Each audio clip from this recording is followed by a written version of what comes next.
In 1964, child genius Frank attends the New York World's Fair to enter the inventors competition. Judge Nix is actually pretty impressed by Frank's prototype jetpack, but he quickly changes his mind when Frank confesses the jetpack doesn't actually work well. Nix's assistant Athena likes Frank, but Nix still doesn't allow him to enter the contest until the jetpack actually works. Frank leaves utterly heartbroken and can't help thinking about all the times his own dad told him he was just wasting his time.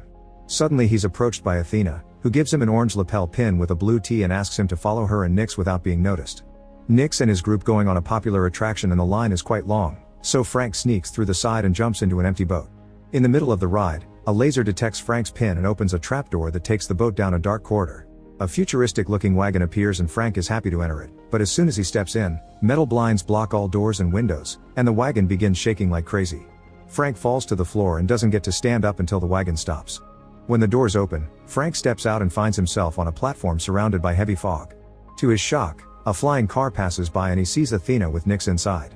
Frank tries to go after them, but giant robots appear in front of him and try to stop him. The kid runs around the platform trying to dodge the robotic arms and accidentally falls on the platform below, causing his jetpack to break. A friendly robot appears and grabs the jetpack to fix it before giving it back to Frank. At that moment, a group of guards arrive to capture Frank, so he steps back and falls once again. This time though he has his jetpack with him, thus he puts it on and activates it, finally getting to fly with it thanks to the robot's repairs. Frank flies through the fog and discovers he's in Tomorrowland, a futuristic city filled with only the brightest minds. When he sees Athena, Frank lands next to her, and takes the chance to show Nix that he's fixed the jetpack. Nix ignores him, but Athena takes Frank's hand to show him what his life will be like from now on. Years later in 2015, teenage girl Casey sneaks into NASA launch site in Florida to sabotage all the machinery that will be used for the demolition because she doesn't want her dad, who works as a NASA engineer, to lose his job. Athena is watching it all from the shadows, and after Casey returns home, Athena uses a small scanner to get Casey's DNA from her bike helmet and codes it into her last Tomorrowland pin. The next morning, Casey's dad Eddie gets a call from work explaining the situation. Casey thinks she's saved his job, but Eddie reveals they'll bring replacement cranes, so Casey really needs to stop trying. However, Casey reminds him keeping up hope is more important. In the evening, Casey tries to sabotage the demolition again, but this time the police are waiting for her and she gets arrested. Some hours later, someone pays the bail, and Casey picks up her belongings to return home. Among all the things she finds the pin, and when she touches it, she suddenly sees a vision of a different place. The pin falls, and when Casey touches it again, the same thing happens. The next time, Casey grabs the pin properly and finds herself looking at a huge city in the distance, but when she tries to walk to it, the pin falls and she is in jail again because walking made her bump against things and people in the room. To avoid more trouble, Casey picks up the pin using gum wrapper. At that moment, Eddie shows up to pick Casey up after paying the bail. On their way home, he scolds Casey for her actions, so she makes him touch the pin, promising it'll explain everything.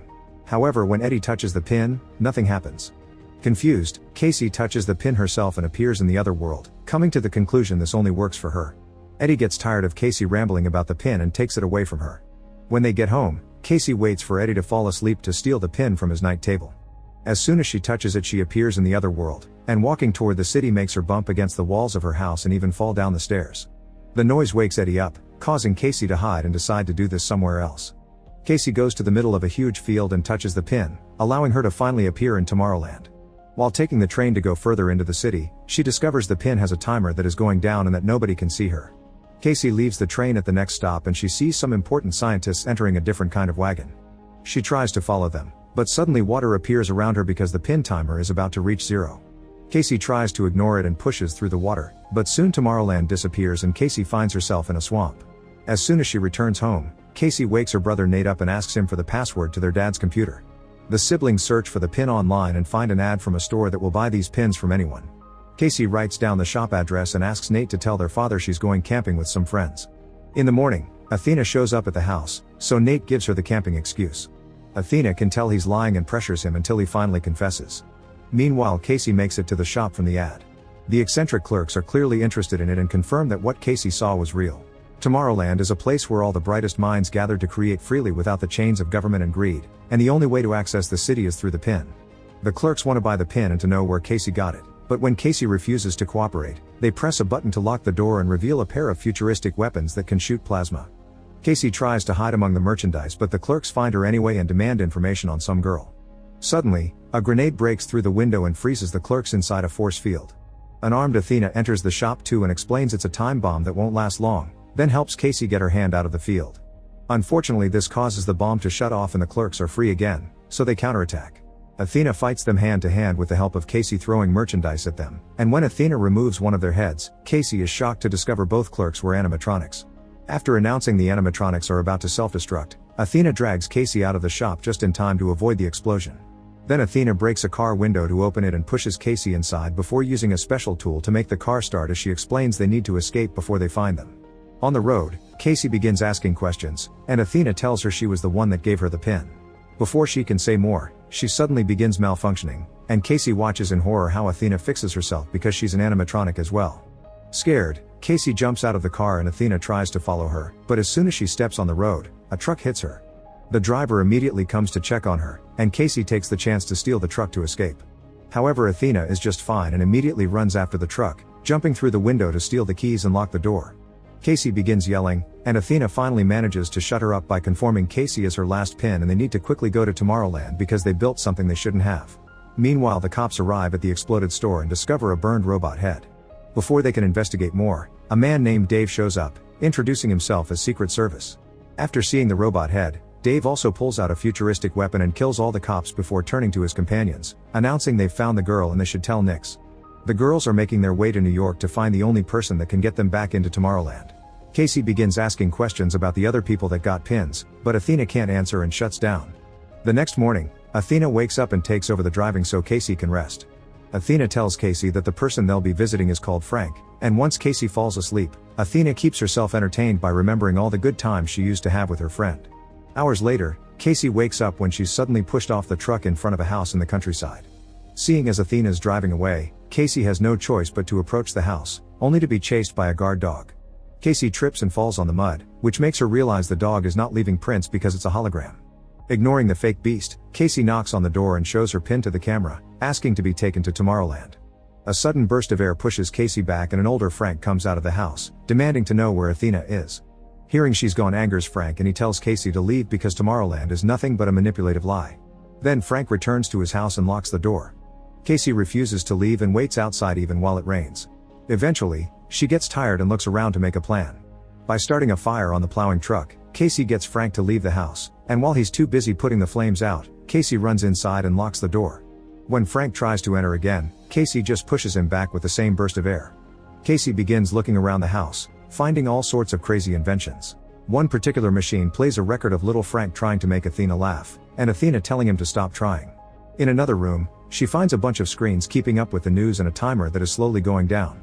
Suddenly, a secret door under the stairs opens and Frank gets back into the house, ready to kick Casey out, but she convinces him to give her some answers. Frank was kicked out of Tomorrowland for building something he shouldn't have, which is the timer connected to the screens.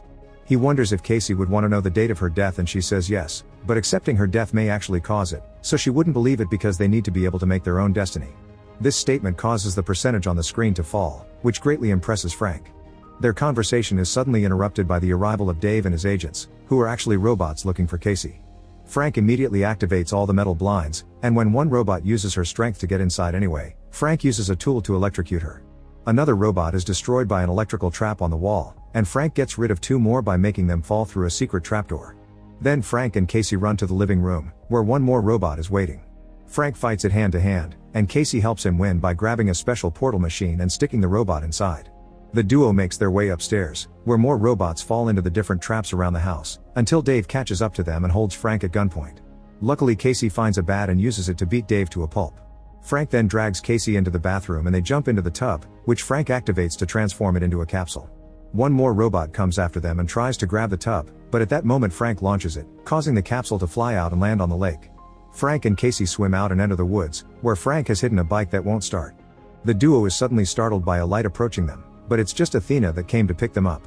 The trio leaves in the truck and as soon as they hit the road, Frank and Athena begin arguing. It's revealed that all pins were supposed to be destroyed, and Athena escaped with the last box of 12 to keep on recruiting people. Frank is furious that more young people have been dragged into this and tells Casey that Athena lied. She doesn't shut down if you ask too many questions, it's just her ignoring you. Frank thinks Athena puts up fake emotions to lure you in and abandon you later. Athena is hurt but ignores it for now to take them to the local station where Frank has installed his secret network that transmits to his house. There's another capsule waiting for them, and once the humans are wearing the proper protection, they activate the system that teleports them away.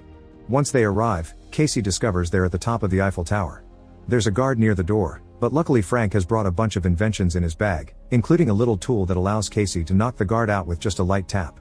They enter a room with an exhibition with famous inventors, and Frank explains that Eiffel, Verne, Tesla, and Edison were the ones that started Tomorrowland by using the Eiffel Tower as an antenna that took them to the other world. There have always been rumors of a secret entrance, and after searching around, Frank activates it. This causes the Eiffel Tower to split into two and reveal a rocket, so the trio hurries inside as more robots arrive to capture them.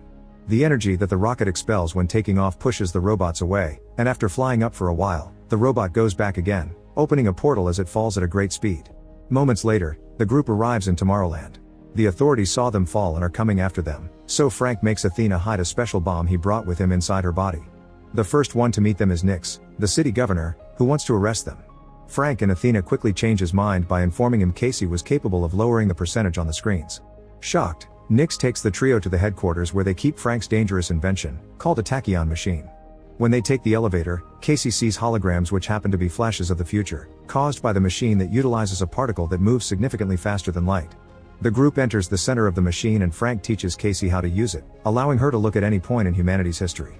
Casey is shocked to see herself in her house a few mornings ago, and Frank explains the machine can also look forward, so Casey begins going through history at a high speed until she finally sees the issue. The machine has predicted that in 58 days, the world will end.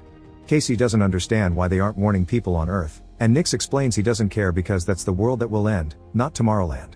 And he won't allow anyone to move in because they'll do to Tomorrowland the same thing they did to Earth. Casey refuses to accept this, and her attitude causes the screen to flicker for a second, showing a better world. Frank tries to point out this proves there's a chance, but Nix just knocks them all out. Moments later, Frank wakes up and finds Athena telling them they'll be deported again. Casey is depressed because this whole adventure has been for nothing, and when Frank tries to comfort her she snaps, accusing them of lying to her. As she begins to rant, she suddenly has a moment of realization. Frank has been pirating the machine's signal to watch it at his house, and the signal is floating around Earth, zapping these ideas of doom into people's minds. It's a self-fulfilling prophecy, but if Casey could change it with her optimism, it means that turning it off would allow people to see the light again. The guards come to pick the trio up so they can be kicked out of Tomorrowland through a portal. Casey tries to tell Nix about her discovery and asks him to turn off the machine, but Nix says there's no off button. His calm attitude makes Frank realize the truth. Nix is putting the idea in people's heads on purpose. Nix explains that in the past, trying to tell the government about the incoming doom was ignored, thus he sent the idea directly to people's heads as a warning to make them change their ways. However, instead of working for a better future, humanity accepted the end of the world as inevitable. In Nix's opinion, it isn't the machine's fault, humanity has brought this to itself.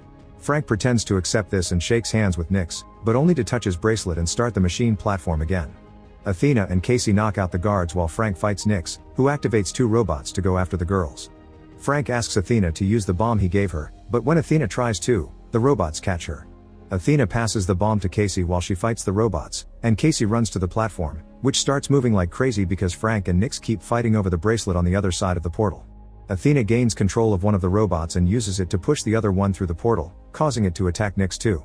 Casey manages to activate the bomb by watching a flash of the future, but when she's about to throw it, Nix regains control of the bracelet and drags the platform down. Athena rushes to catch the platform with her robot, then runs to the control panel to close the portal, destroying the second robot and leaving Frank and Nix outside. At that moment, Casey finds the bomb, which is about to explode. Athena has no choice but to open the portal again, and once the men run back inside, they throw the bomb into the portal so it can explode away from them. The portal breaks and falls on top of Nix, capturing him. However, there's a gun nearby that he reaches in order to kill Frank. Athena sees Frank dying and realizes it's a flash from the future, so she runs to put herself between Frank and the shot. Casey takes the gun from Nix and Frank tries to take Athena to a repair shop, but Athena asks him to stop because there isn't enough time. Before she died, she needs Frank to know something very important, and she proceeds to play a series of recordings from the time they spent together all those years ago. Little Frank used to have a crush on Athena, but he was hurt when he realized she was a machine. This always bothered Athena, and she kept voice diaries that described how Frank made her feel things that robots shouldn't. Frank is glad to hear Athena did like him too and that she never stopped believing in him, so now it's time for Athena to go. Her body is about to self-destruct and she wants them to use that explosion to stop the machine. Frank uses a jetpack to fly Athena up, and after they say their goodbyes, Athena is dropped inside the machine. The whole structure explodes and the debris falls on Nix, killing him. Tomorrowland loses its power and Frank tries to keep control of the jetpack to at least land safely in the river. Casey rushes to check on him, and as they begin talking about what to do next, a bunch of flashes from the future gives them an idea. First, Frank fixes the portal so Casey can reunite with her family. Then together they begin working on restarting the PIN program, for which they build a bunch of robots like Athena. These robots use a portal to travel all over the world and leave pins for the bright minds that may help them make a better future for Earth.